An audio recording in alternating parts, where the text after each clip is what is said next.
Welcome to the third session of the November current affairs. Just like we did in the October one, third one will cover all the international affairs. In this session, I have done two things deliberately. One thing, some previous year questions I'm trying to put, as well as some of the students have given me the feedback that I should explain them some Middle East crises. So in every session, for example, third session of every month, that will be international affair, I'll try to take up one topic and I'll try to explain them not in very long term, but only the things that need for the conceptual clarification firstly, and secondly relevant from the prelims perspective, right? So we'll see Yemen crisis today. So again, the same parameter, again the country specific notes, then international institutions, then summit initiatives, and finally the bilateral things. Okay, so first, country specific news. First, why we need country specific news? Because last year, in 2018, last to last year, a question has been asked um, from the this country specific. Now, many of you have heard of this Catalonia too much in news, but and Crimea as well. But these two places on Philippines and the Nigeria, they were not in news. It's not from Nigeria itself.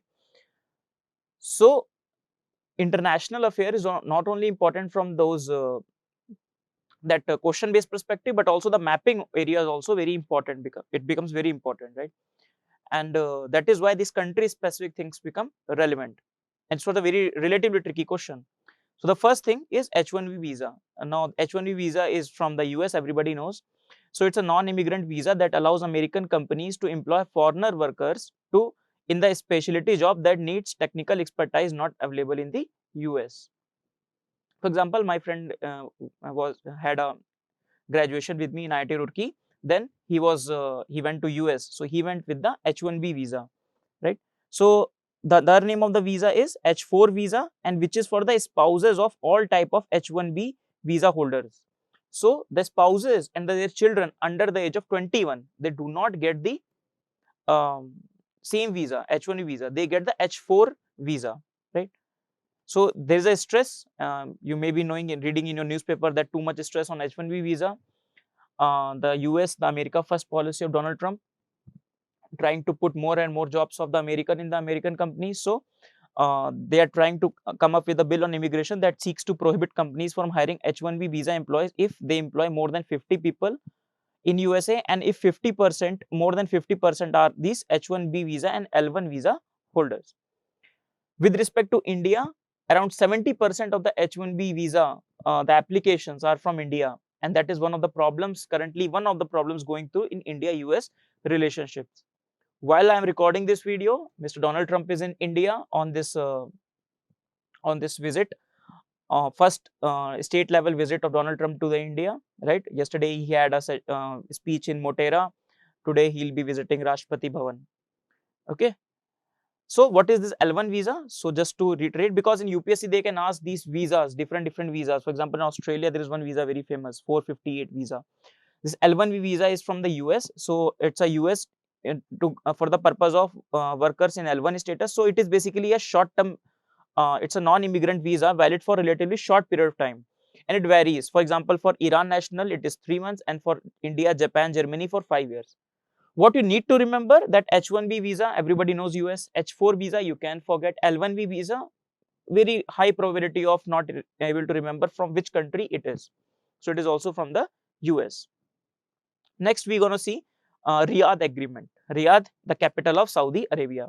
So this agreement will take place in Saudi Arabia. So what it is for? Yemen's internationally recognized government will sign as an agreement with the southern separatist, some rebels. They will sign an agreement for ending a conflict that is in the long running civil war. Now that, as I told you, I'll be explaining this conflict very briefly. So this is the map of the Yemen. So just one second. Yeah. So this is the map of the Yemen. Capital is Sana'a. So these Houthi rebels, so there are basically two factions, Houthi rebels and the Hadis. Hadis are the recognized government there, and Houthi are the rebel. Now this recognized government is supported by the Saudi Arabia, right? These are now supported by the Iran. Okay, we start from where the problem started. First of all, if you see, this is the map of the Yemen.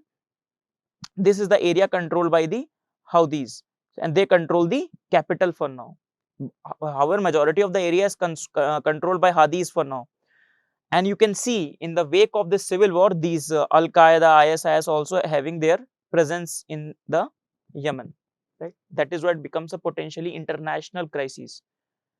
So let's start the journey. In the 2011, the biggest one of the big world event happened in the, especially in the Middle East, was Arab Spring. It started from Tunisia, and it took over many of the regimes in that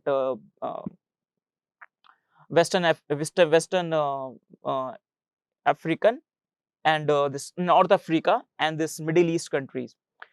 Within this Yemen, this person that is Ali Abdul Saleh was forced to hand over the power to Mr. Hadi. Now, Mr. Saleh was a totalitarian. It was a totalitarian regime, and this whole Arab Spring brought a downfall of many totalitarian regimes from Tunisia, Libya, Egypt, a lot of things. So you should read what Arab Spring is. What you should cover if you have not read about Arab Spring, because I have asked student here what is Arab Spring, so they also didn't know in the institute. So I prefer them take just a very 10-minute or 15-minute video on Arab Spring. What is Arab Spring? Just 15-minute video. You just need to know what it is. And a lot of things, the Middle East, what are the problems in the Middle East now? You can trace it back to the old things, but current the current dynamics, the current geopolitical dynamics, a lot of factors are from the Arab Spring itself, including this Yemen crisis. So the this Arab Spring brought about the change in the handover of the power from Mr. Abdul Saleh to the Mr. Hadi. Okay. So when the power change happened, however, there is no substantial reforms on the ground. So this Shia minority, this Houthi movement, leading the Houthi movement, they went against the government, the recognized, internationally recognized government, and 2015-14 they took over the capital of Sana'a, right? Chronology is very clear, right? So earlier Arab Spring happened, within the government they gave power from one person to the other person, but other person, he was almost a de facto was ruling by the first person only. So no proper reforms that were expected out of the Arab Spring. So these rebels came out and captured the capital. When they captured the capital, a Saudi-led multinational coalition intervened in the conflict in the Yemen. Then it got regional and then international. So Saudi helped to restore the balance of this that government and try to suppress the rebels. Now, when the Saudi Iran also started stepping support for the Houthis, right? Because you know Iran versus Saudi is one of the regional battles. So this Cold War started to happen. Just to reiterate, the Houthis are there, Hadis are there. Iran is helping these, giving support to these. Saudi is giving support to these. US is giving weapons to these, and on the proxy, USSR is helping. Not USSR, Russia is helping these Iran, right? So this is the whole, again, it is called Arab Cold War. One of the instances where Iran and Saudi are locking horns, apart from the other arenas. Okay, so Iran is sending the money support, material support to these rebels. You can see the problem here in Yemen. You can see not only this conflict zones, obviously these border areas, but Houthi forces are there. Apart from the Houthi forces, there are different kinds of factions. So there are anti-Houthi forces opposed to government. There are anti-Houthi forces which are not conflict with the government. So a lot of stakeholders are there now. That is why the problem is getting very intense, the civil war, and that is why this Riyadh agreement. However, the Yemen's southern separatists pull out of the Riyadh agreement committees. So the no human right abuses to be addressed. Some they have voiced their concern that the proper Saudi Arabia is not taking the everything into account, getting into this agreement. For prelims perspective, you just need to know Yemen crisis, who is the faction, who is supporting what, and what is the current development. For example, this agreement can be asked that this agreement is in relation to what? India, Saudi. For example, last in October we have run that Future Energy Summit or something like that, right? It is not with respect to that. Third is Chile or Chile, whatever you can pronounce, we need to get the question right. Chile to hold a referendum on the new constitution. Now, Chile itself, so they have announced that they will have a plebiscite on the whether to form a new constitution or not, right? Referendum, plebiscite they'll have. So what is the problem with the old constitution? Actually, they have a dictator named as Pinochet. We only remember only few dictators, right? Hitler, Mussolini or something. But this Pinochet was also one of the very cruel dictator of this child. So in his time, from 1773 to 1973 to 1990, 83 to 1990, he ruled this child. And during his time, this constitution was framed, right? So they are willing to rewrite the people are not demanding to rewrite this constitution. So just to reiterate, why the Latin America is important, because currently Indian foreign policy is also making a lot of strides into the Latin America.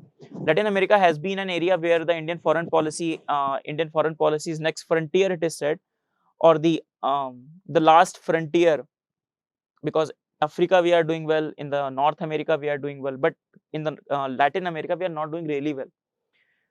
Especially we are just focused on the Brazil and more, if you can say, the Argentina. All the other countries are missing out, and China is very much involved in the Latin America. For the significance of Latin America for India, for example, last in the October month we have discussed the lithium triangle, right? Apart from that, they can be good source of food security, energy security. So something like that. That is why India wants to expand its frontier into the Latin American countries. So the capital of Chile is Santiago. The capital of the other countries, if we see just in the region, the Santiago of Chile, this Buenos Aires of Argentina, very important, because WTO summit happened, the last ministerial meeting happened of WTO in the Buenos Aires, Montevideo of Uruguay, Asunción of Paraguay, and La Paz of Bolivia. The more you know, the better it will be, because they can any day ask to arrange the capital. If not in UPSC, then in the state PCS. Next news is the New Zealand. So they have come up with the zero carbon law. So what it is? So going towards the carbon neutrality. So country has passed the zero carbon bill, which aims to make New Zealand reduce its GHG emissions to the point the country becomes almost carbon neutral by 2050. Right. So it gives some leeways to the farmer who brings much of the foreign income. So basically, New Zealand is the one country which is going for zero carbon law. The question can come, zero carbon law, which country is going for it? So Germany, they will give you name of very progressive developed countries, Germany, France, but the New Zealand is the answer, right? Very famous, this prime minister. She was the first prime minister to have a baby while she was in the office. I won't prefer you, because the students are too busy in reading about the Indian affairs, but you should always have a knack for picking up such prime minister. She's very dynamic, and she appears on many US late night shows also. She's very dynamic, very friendly, very pro people, and she's said to be the next generation leadership that the world requires, for especially for the subjects like climate change, rising sea level, the cyber security and all. So she can be she's said to be next phase of it. You can see that carbon law also, right? So the location of New Zealand, like below Tropic of Cancer and the partner country of Australia. Now we are discussing it. Currently, Indian cricket team is playing with the New Zealand, the test match. Sadly, they have lost the first test match. Next, Danakil Depression. So it's in the northeastern Ethiopia. What is specific about it? One of the world's hottest place, as well as one of the world's lowest, at the 100-meter below the sea level. A new study says that the active and the naturally occurring life cannot be sustained at this depression. So all the water entering this Danakil evaporates. It's so hot. No stream flow out of its extreme environment. It is covered with more than 10 lakh tons of salt. So obviously, if everything will evaporate, you will have only the salt left, the ocean water, if it is there, right? So it is the photo from that place only. So if you see the location, so it is that here it is Danakil Depression. Okay. This for more location, Addis Ababa is the location of Ethiopia, right? We have discussed in our first discussion itself, first October class, the recent Nobel Peace Prize, Ethiopian Eritrea crisis on this front, remember? Okay, and also remember that Ethiopia does not share border with the ocean, so it is a landlocked country. Just remember that. Next, International Symposium on Lighting, ISOL. So very random initiative. The International Center for Automotive Technology, it provides the common platform to professional related directly and indirectly to automotive lighting fraternity for all around the globe. Our minister participated in that, and it was in the PIB. That is why it is important.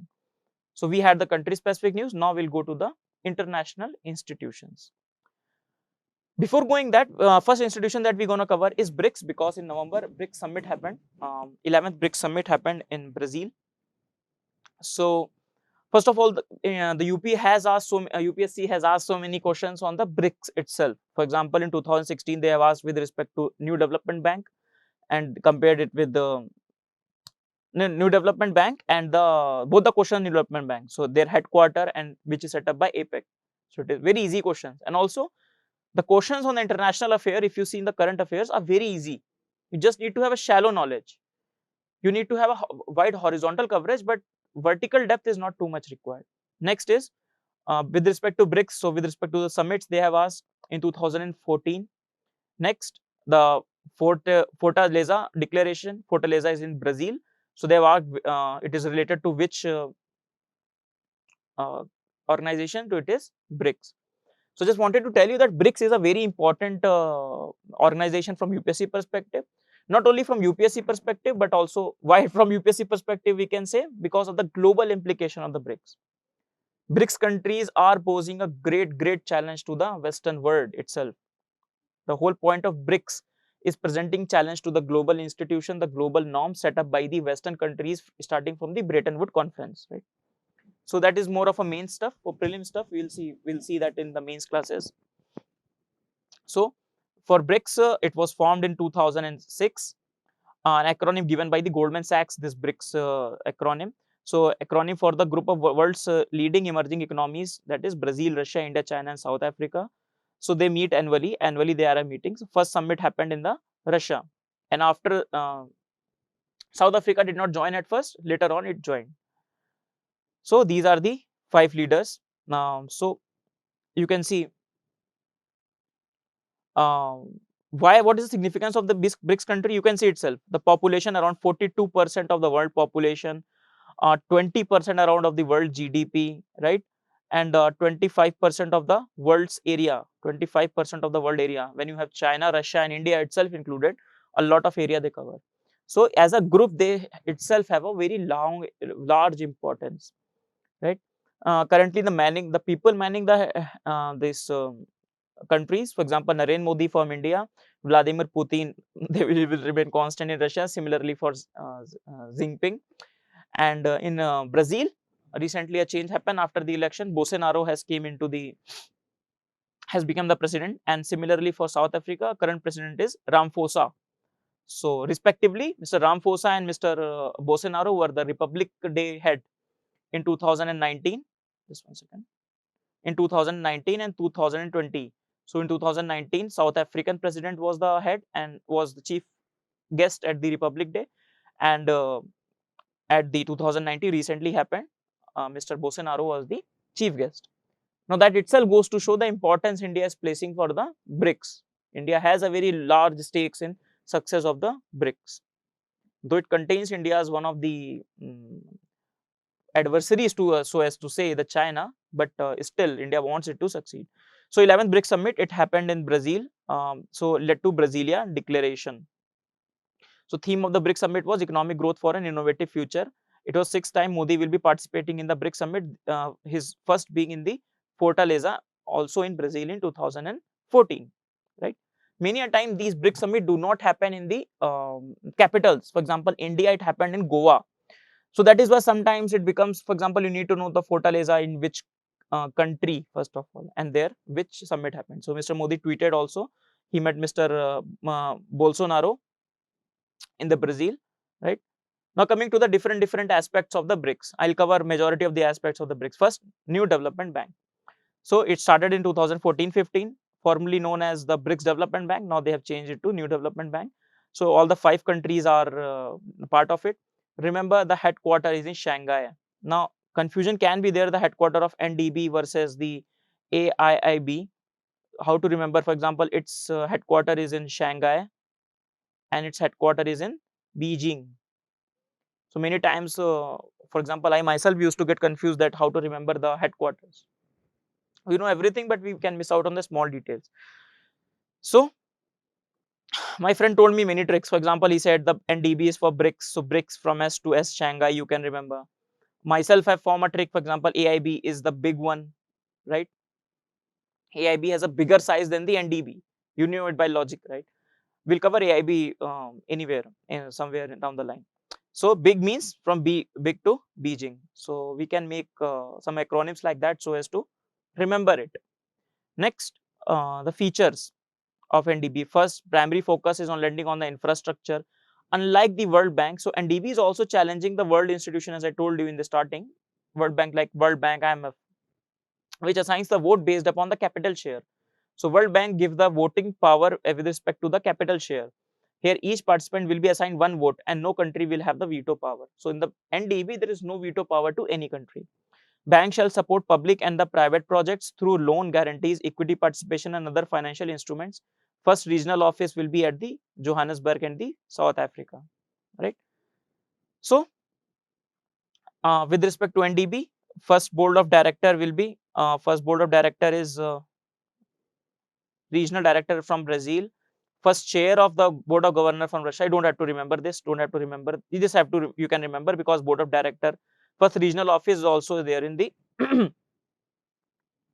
um, South Africa. However, the headquarter is in. We have discussed. First president is from India. So we will see that. First regional office, as I discussed, is Johannesburg.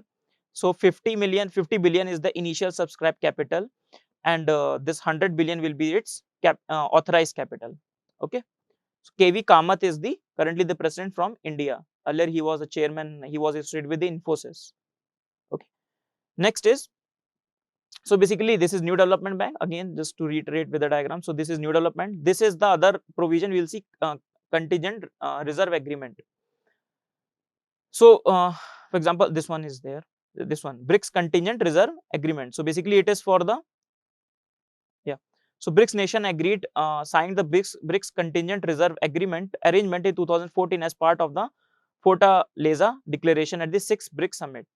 So that is why it was in the question paper in note 2015 to provide short-term liquidity support to the members through currency swaps to help mitigating the BOP crisis situation and further strengthen the financial stability. So we have seen NDB was in a response to World Bank, and this contingency reserves can be seen in response to the IMF. Not, they do not put it more directly, but so as to say challenge those global regimes, right?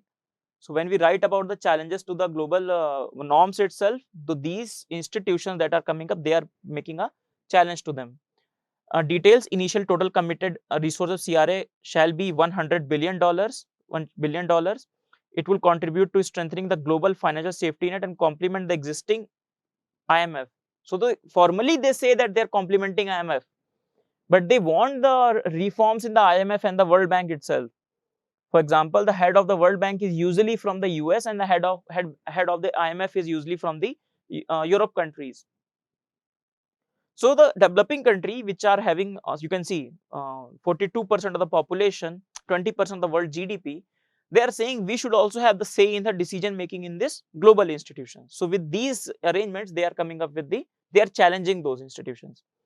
So here you see, everyone does not have the equal contribution. China has more contribution than India, and Russia have equal contribution than India, Russia and Brazil have equal contribution, and the South Africa has the 5 billion. So remember that in the contingency reserve contribution is not equal. NDB it is equal. There you can like get lost or you forget. Next is part NIR. So BRICS partnership on the new industrial revolution. So BRICS part NIR, it will deepen the BRICS cooperation, the digitalization, industrialization, innovation, and inclusiveness and investment. Okay, to maximize the opportunities and address the challenges before the fourth industrial revolution. So to tackle the new challenges, they are forming different coalitions, and not coalitions, different initiatives. What is important is that, especially if BRICS world is not attached to that initiative, for example, New Development Bank, no BRICS world is attached, so that becomes important for prelims. Part NIR, nothing is attached, so it becomes important. Next is BRICS bond fund. Now here you can see the direct challenge they are posing to the currently the economic situation, global economic situation, geoeconomic. So it is agenda on the 11th BRICS summit. It will help member countries to conduct BRICS trades in the national currency, so avoiding the US dollar. So they're trying to bypass the US dollar itself. In fact, the use of the US dollar as an international standard itself goes to show the hegemony of the US on global economic terms, and which leads to the hegemony at the global political level, right? So BRICS, if it is standing as a challenge to this Western hegemony, then it is one of the tools first to challenge the economic side of things. Next, the Russian official says, you can see the US dollar is not as high as it was, and we don't want to extend national currency with the, and we want to extend national currency within the BRICS. So trust in the US dollar is declining. Next, BRICS Business Council. So 11th BRICS Summit held substantive dialogue to foster cooperation in the areas ranging from infrastructure, energy to the financial services, regional aviation and digital economy. BRICS Women Business Alliance was also created, both women on empowerment measures as a tool to bring distinctive perspective on the issue of the interest of the business community. So different things are important. These are not important, to be honest. As I told you, if any world would have been associated, BRICS would not have been there, then it becomes more important. Okay. So we have done BRICS. We have seen a lot of aspect related to the BRICS. Next, institution or big initiative. Institution is big. The initiative is big. That is why I've kept it in the institution part. Next is Gavi. So Global Alliance Against the Vaccine Initiative. So a global health partnership of the public and private sector dedicated to the immunization of all. Details. It is backed by several global organizations like Bill and Melinda Gates, WHO, World Bank, UNICEF, which arranges the bulk buy to lower the vaccine cost for the poor countries, right? So you can see the alliance of the UNICEF, WHO, Bill and Melinda Gates Foundation, World Bank. So remember, it is not an intergovernmental initiative, right? There you can get confused. They will ask that Gavi is an initiative by the intergovernmental or UN, it is driven by UN or UNDP, UNEP, WHO. Not only solely WHO, but along with the other partners. Just remember that. Next, GIAS. A question is also asked on GIAS in 2014, I believe. So GIAS is basically a globally important agriculture heritage system. It was started in 2002 by FAO, that is Food and Agriculture Organization, situated in Rome. FAO itself, we have seen in the last time, Rome it is there. So aims at helping the global world population get food security, eliminate hunger and poverty. Remember that it works not only for the developing country but also for the developed country, because in the option, if it is there developing country only, then you can get confused. So it is both for developing and the developed. So what is this GIAS? Globally important agricultural system. So if we see, they are the outstanding landscapes of the aesthetic beauty that combine the agricultural biodiversity, resilient ecosystem and a valuable cultural heritage. So basically combination of all, right? Sustainable development. There are places which are important, which contribute to economy also, environment also, and also to the society and the culture, right? So again, say they recognize these things. So farmer long-term efforts, they specify these things and to share this knowledge, the preserve those things. What is important for us is the how many sites in India. So currently 37 sites are around the world, and just one second. The 30 thick sites around the world, and India has the 3 sites. For example, Kashmir, Koraput, Kuttanad. Kashmir, Koraput and Kuttanad. So Kashmir, triple K, right? So Kashmir for saffron, Koraput for traditional agriculture, and Kuttanad for the below the sea level farming. Okay. So if we see the location, we can see, just one second. Yeah. So Kashmir, obviously everybody knows saffron here, and everybody remembers saffron also. Koraput is here, right? And Kuttanad is here. So remember, Kuttanad is in the Kerala, Koraput is in the Odisha, and Kashmir to everybody knows. Okay. Important. Next, very important current institution is Green Climate Fund. Okay, too much in news many times, in every time this UNFCCC COP happens. I'll in one of the classes I'll discuss the whole this from the Earth Summit itself, the journey of UNFCCC itself. So don't worry, if you see all the videos and you follow Amrita's current affair series, I'm sure many of your doubts, many of the things will be uh, done. That is why I'm telling you to have a comprehensive look at this current affair video. Trust us, and we will cover it. Like for example, today we covered Yemen crisis, right? We cannot cover everything in the one video. It will not be suitable. So we'll try to take up one static topic. Also, we'll try to put it into the current affairs, which is relevant for your exams. So Green Climate Fund adopted as a financial mechanism under UNFCCC under the 16th COP. So COP is basically COP1, COP2. So after this convention, people meet. So every time they meet, it is known as the COP. Recently, COP 25th happened, and it was in the Madrid. So it is the largest multilateral fund established in 2010. So mandate support projects, program policies, and other activities in the developing country for combating the climate change. So Green Climate Fund features, it has an independent legal status, follows a country driven approach based in South Korea. Remember that. Just remember that it is not in US, not in Western countries, it is in the South Korea. Okay. So World Bank serves as an interim trustee of GCF. It functions under the guidance and remains accountable to the UNFCCC COP.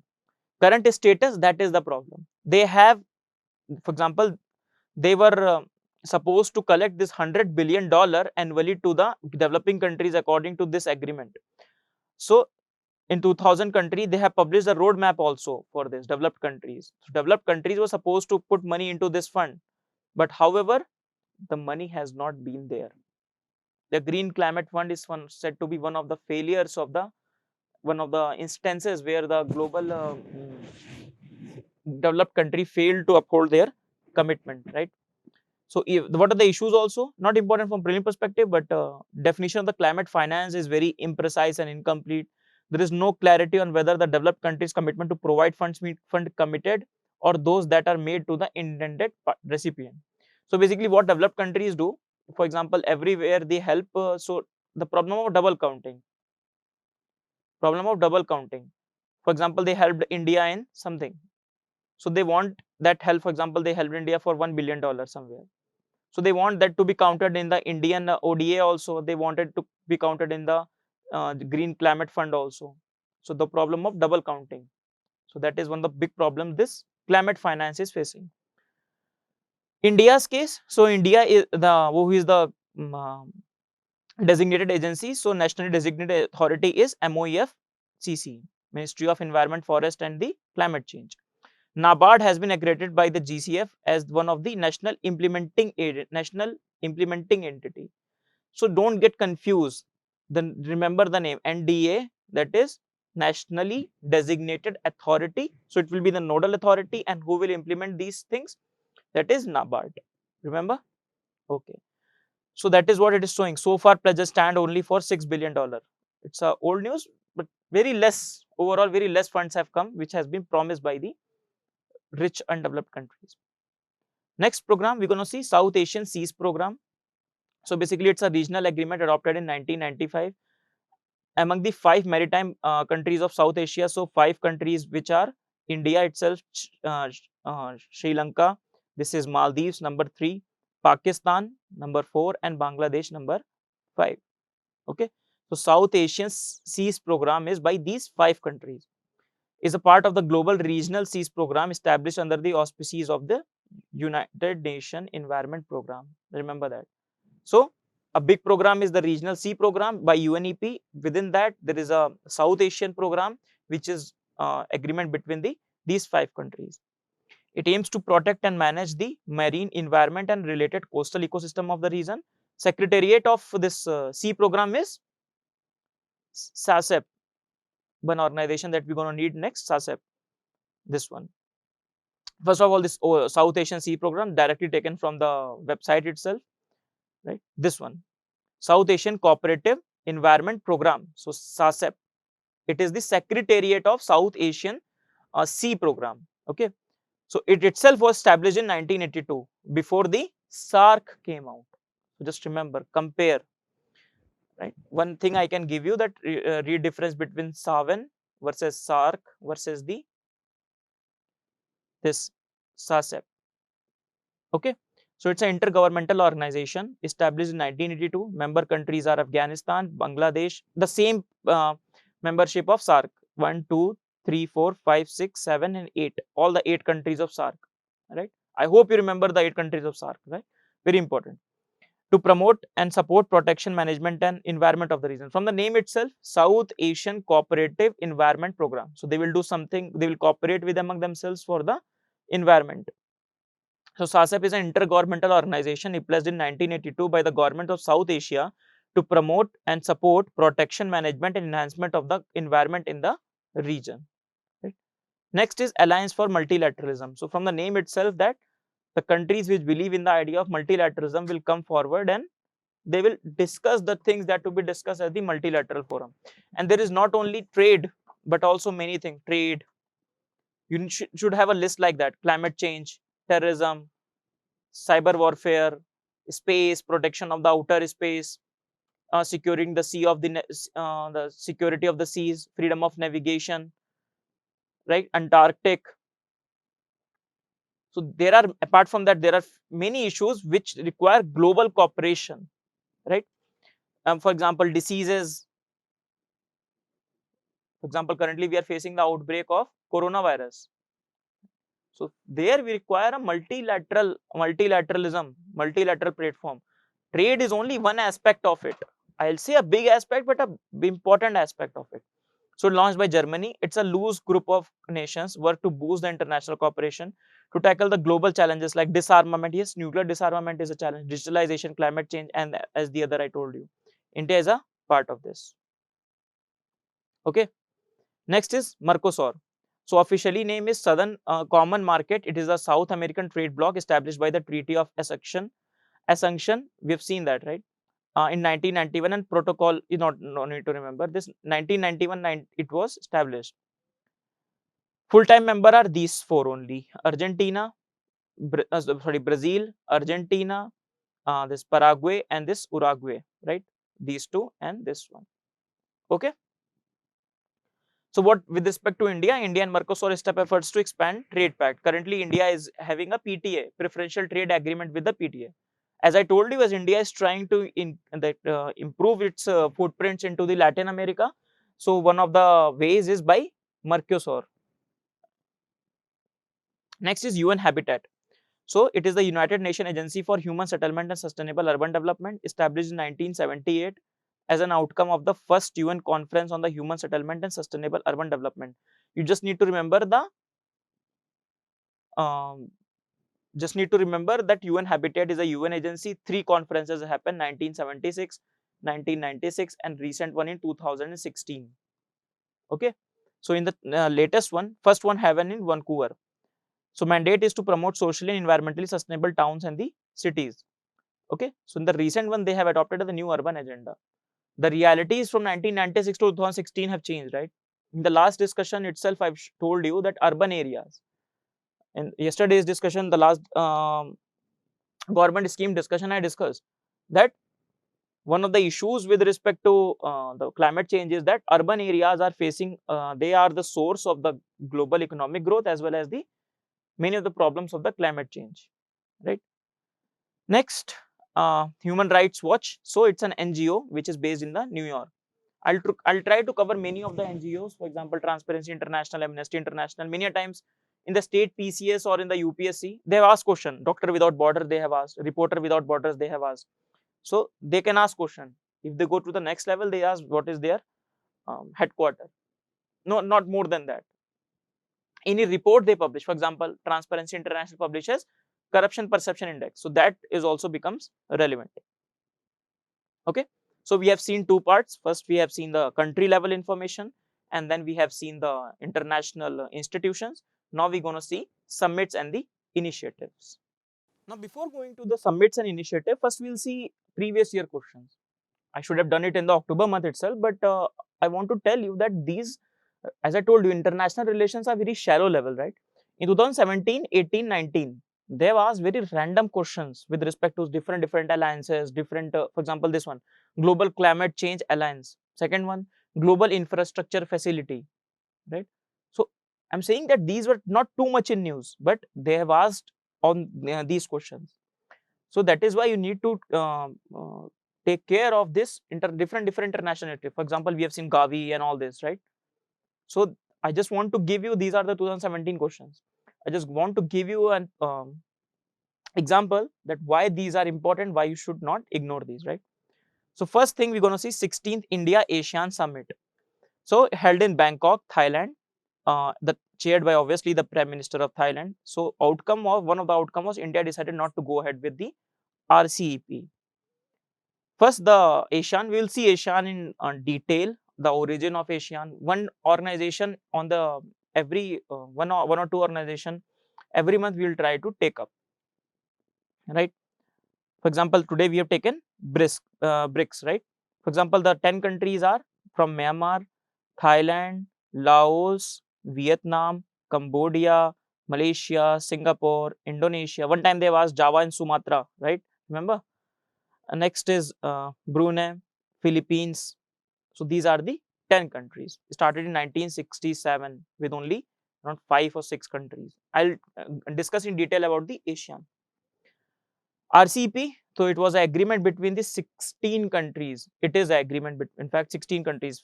First, the 10 of ASEAN and the 6 countries different. Now, the 6 country you can remember, India came out, so it will be RCEP -1. So, Australia, you should remember 10, you should remember ASEAN plus 2 plus 2 plus 2. This is how I used to remember it. So, Australia and New Zealand, right? Second 2 is India and China. India and China, and the next one is South Korea and the Japan.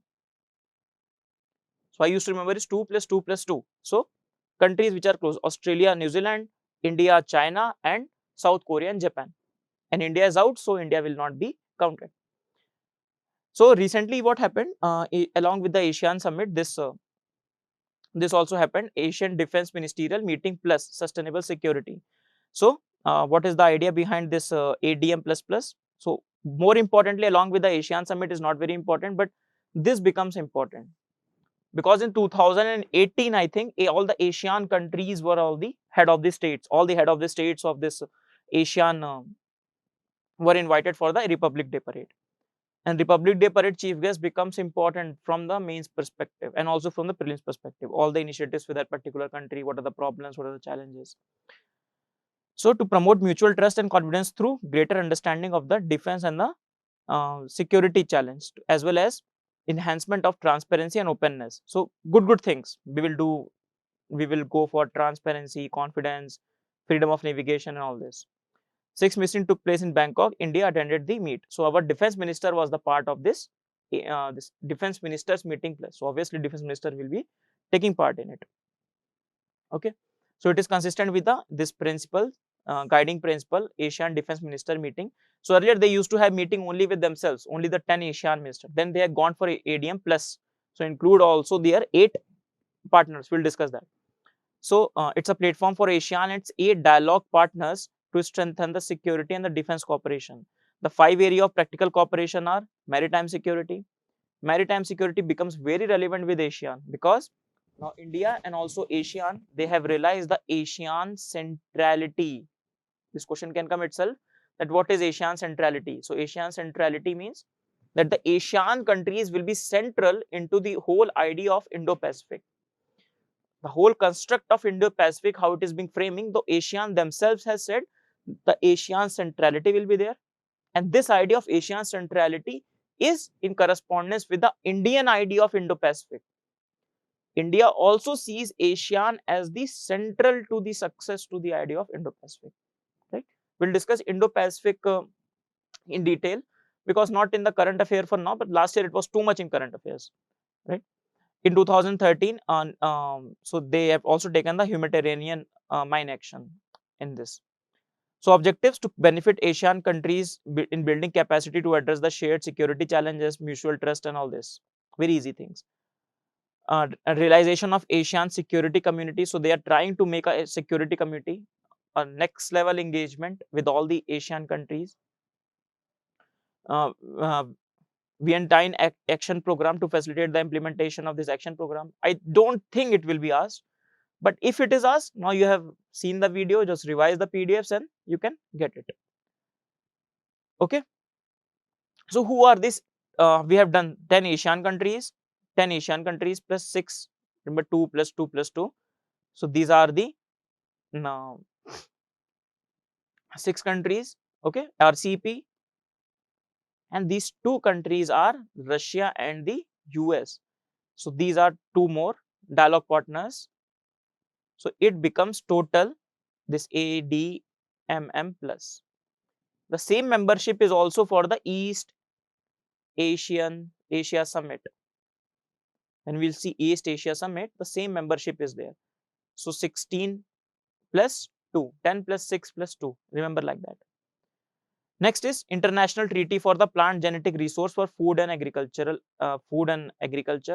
Yesterday I told you these treaties and these things become important if they are with respect to the agriculture. That is why I've included that. 8th session of this being held in Rome, Italy, popularly known as International Seed Treaty. So they are focusing on the seeds. In October month, we have discussed that, right? So India is trying to come up with a seed legislation on the seed, Indian seeds program that we have discussed. It's a comprehensive international agreement in the harmony with the CBD, Convention of Biodiversity. Just to give you a clue, give you a reference, Earth Summit happened in 1992. So out of this Earth Summit, UNFCCC came, UN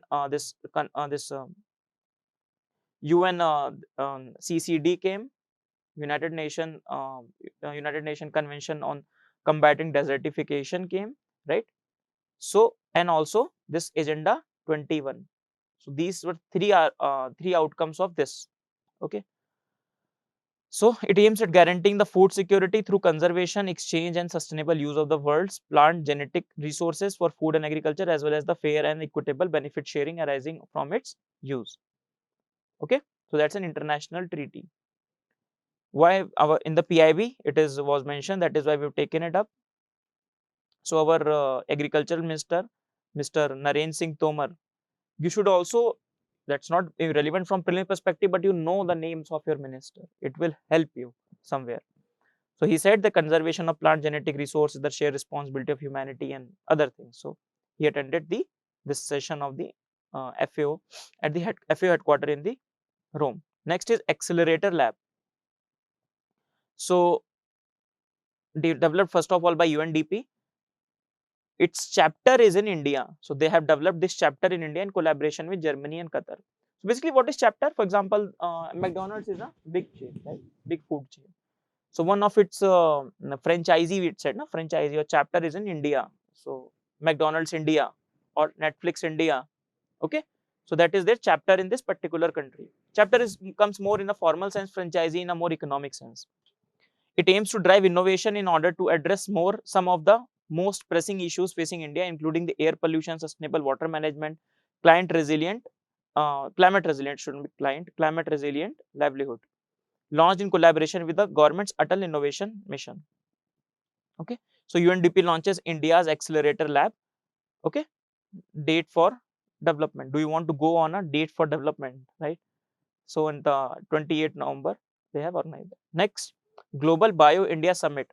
So held in Delhi, it was India's first biotechnology conference. It was organized by the Department of Biotechnology and Biotechnology under the Ministry of Science and Tech, Biotechnology Industry Research Assistant Council, BIRAC. So this India Summit is by the Department of Biotechnology and this Biotechnology Industry Research Assistance.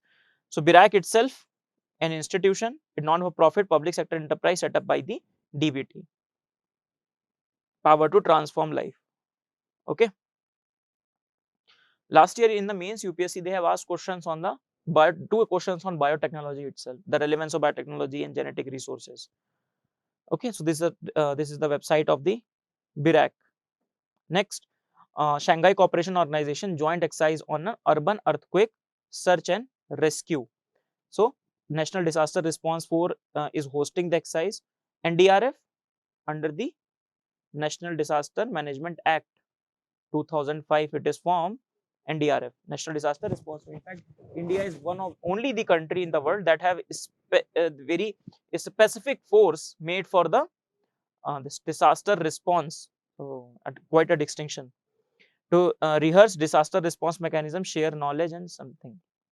So, Mr. Amit Shah is inaugurating this joint exercise on the urban earthquake research and rescue exercise. So, from the name itself, SCOJTEX. So, it name can come. For example, if it is given like that, this name, so this name becomes relevant. They can ask like this, and they can ask what are the subject of this. They can counter terrorism. They will give you different very good argument, because SCO, one of the main the target of SCO is anti-terrorism, right? So they can give you that exercise for the this exercise with respect to anti-terrorism. However, the majority is dealing with the emergency situation offered to help the annual disaster management exercise. It's more related to annual disaster management exercise. Next is no money for terror conference. Okay, so the whole idea of terror financing, because terror financing is said to be the cornerstone of the whole terrorism in the world. If we can tap the financing at its root, then the terrorism will be the backbone of terrorism itself is the terrorist financing. So the conference has been organized now. Why it becomes relevant? Because India will host the next session in the 2020. More importantly, remember, this conference is not by intergovernmental, it's an informal network of the financial intelligence units for stimulation of the uh, international cooperation. Right? India also has its own financial intelligence unit which works for the anti-terror uh, works, especially tracking the financial terror financing. Next is Council of Europe Cyber Crime Convention. Now the from world itself, it seems something new, but if you tell the next part, Budapest Convention, then you remember, yes, we know Budapest Convention, we have heard of it. So remember that Budapest Convention has also this name, Council of Europe Cyber Crime Convention. Remember, right? Because UPSC, if it's all question, they can disguise it in this form, Council of Europe Cyber Crime Convention. Okay. So only, also known as the Budapest Convention, is the only binding, important, binding, and the only binding international instrument that addresses the internet and the computer crime. So basically cyber crime. It came into force in 2000. It deals with the issues like infringement of the copyrights, computer related frauds, child pornography, and violation of the network security. So more details, it is supplemented by the protocol on the xenophobia and racism through computer system. Okay. Convention has 56 members. India is not a member yet. So India is pondering over becoming the member, whether we should become its member or not. Okay. One of the, because again the government home ministry has decided to give a thought in joining it, because India is facing a lot of problem with respect to cyber security. Now joining the Budapest Convention, the biggest problem is, one of the problem, India is saying that you have framed this agreement, this treaty, without asking us. So it is just like a imposition by the Western world on the developing countries, right? So India is saying this is not right. First thing. Second, the problem of sovereignty is there. So different argument for the mains, you can remember that, because it's because cyber security is a very important topic in the internal security in your GS3. Next, Russian-led resolution on the cyber crime. So Russia is proposed and entitled countering the use of the information communication technology for criminal purpose. So it is proposal. Now it is seen as a response to the alternative to the Budapest Convention. So they have come up, Russia has come up the same argument of Russia, that dominated by US and something. So it proposes a committee to convene in August 2020 in New York to establish a new treaty through which the nation states can coordinate and share data to prevent the cybercrime. What you need to remember, that they can come up with the Budapest Convention and it is proposed by the Russia. Wrong. So remember these different facts. That is why I put them into the equal. The next news, not very important. I don't think it's important. It becomes relevant because it was held in Lucknow in India. 6th Asian Dendrochronology Conference. So what's basically what they are doing? They will have a is it. First of all, dendrochronology is the study of the tree rings. The research paper presented at the conference showed a close relationship between temperature, precipitation, and the tree ring width. So basically, what is tree ring? If this is tree, if it is cut from there, so these things will come out. So on the study of the width, thickness of these rings, one can see, and doing the carbon dating, one can see the environment it was in the past. For example, it shows that thinner annual ring reflects the lower precipitation, thinner rings. Thicker rings air reflects the year of higher precipitation. The tree respond to their environment in years with a lot of precipitation. So don't have to go too much into it, but I don't think that's too much important current affairs. Then Yuva, the generation ultimate unlimited initiative.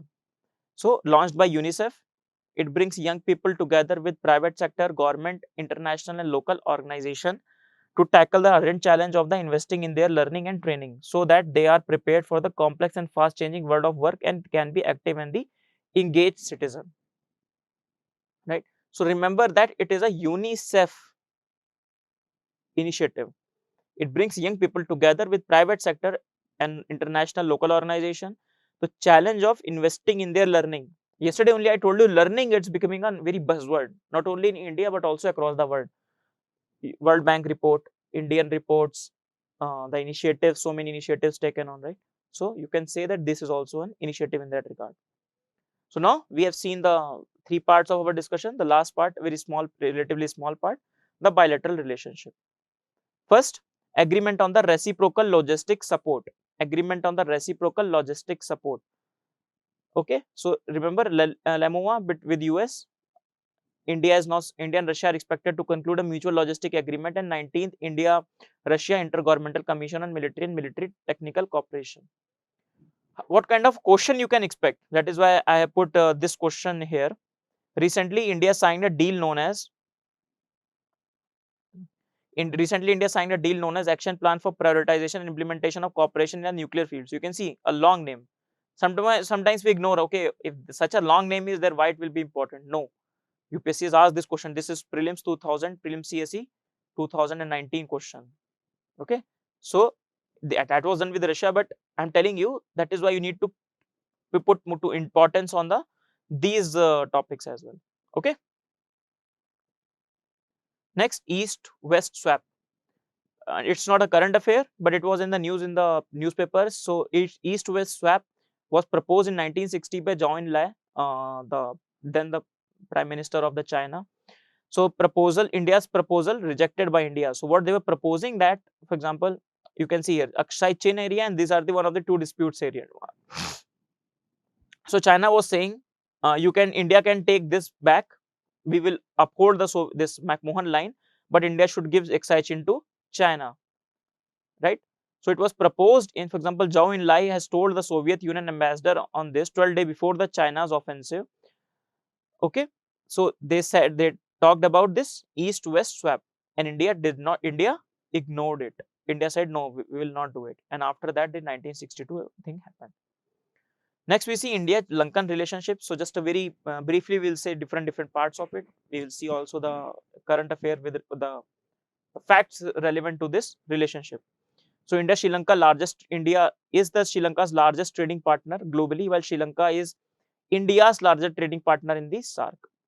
In investment field, India is among the top 5 investors. Not too much, don't have to remember. Just remember the first fact is important. We have a FTA with Sri Lanka. What is more important in my opinion is the different locations. For example, first one is what are the Indian initiatives in the Sri Lanka. Okay. So joint India-Japan agreement to develop the East Container Terminal at the Colombo. So Colombo, the capital, and the other projects like Matala Airport. Again, India is trying to develop the Matala Airport. Rebuilding of the Kanchanathurai Port. Kanchanathurai Port, right? From the name itself, it seems that it is not it's a bit Tamilian name, don't you think?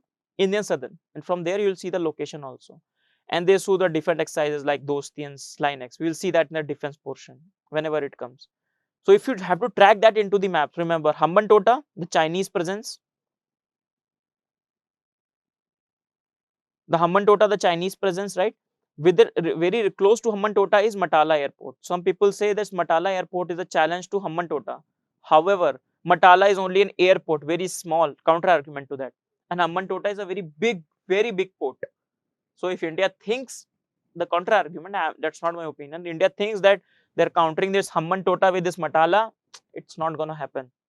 You can see the distance between Matala and the Hambantota. I did myself this Google map thing. So only 28 kilometers, nothing, very close, right? So here the Chinese presence is, you must know about the string of pearls policy, the debt the debt overhang on Sri Lanka, and the Hambantota port given by Sri Lanka on the lease to the Chinese. And this is the Hambantota Rajapakse port to the India. So Hambantota is there, right? Your Colombo is on the western coast. Okay, Colombo. And the third location I was telling about this Kankeshwar Thurai, I was telling you the Tamilian name, right? You can remember by that, at the Jaffna. Okay. So with respect to Sri Lanka, these locations can come into the question, that what are the Indian initiatives into the Sri Lanka. Next question, next is topic India 2+2 mechanism. India 2+2 mechanism. So Japan is the second country. So currently India has 2+2 mechanism, two types. First at the ministerial level, second at the official level. Very easily we'll put it, right? At the ministerial level, India has it with firstly with US and now with Japan. Firstly with US and now with Japan, and official level India has with Australia, right? So with this India has a 2+2 with all the Quad countries. Very simple. 2+2, only the secretaries are meeting, defense secretary and the foreign secretary.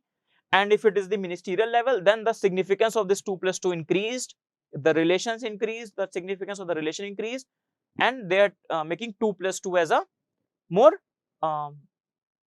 important exercise, important thing. We'll discuss the significance of 2+2 also. So with US and Japan, we have that. Okay. So Mr. Rajnath Singh and Mr. S. Jaishankar have met the Secretary of Defense. In the US, they are not minister, they are secretaries, right? Because it's a spoil system in US. The president can appoint anyone, and they call the secretary, right? Secretary of State Pompeo and Secretary of Defense Mark T. Esper. No need to remember that. Now, importance of this 2+2 mechanism. I just wanted to discuss that because sometimes people have doubt in that. So first of all, decoupling of the strategic issues with the other issues, right? So as we discussed, started a discussion, the very first topic that we discussed, H1B visa issue, for example. So that is one of the thorn in US and India relationship. For example, WTO issue, right? Relationship of US in the Pakistan, the dwindling instance of the US and Afghanistan. So these are the some issues. Now with respect to India, US, what India wants, US to decouple the strategic issues and these issues. That is, these issues should not have spillover effect on the security and the foreign relation, security issues, majorly security issues.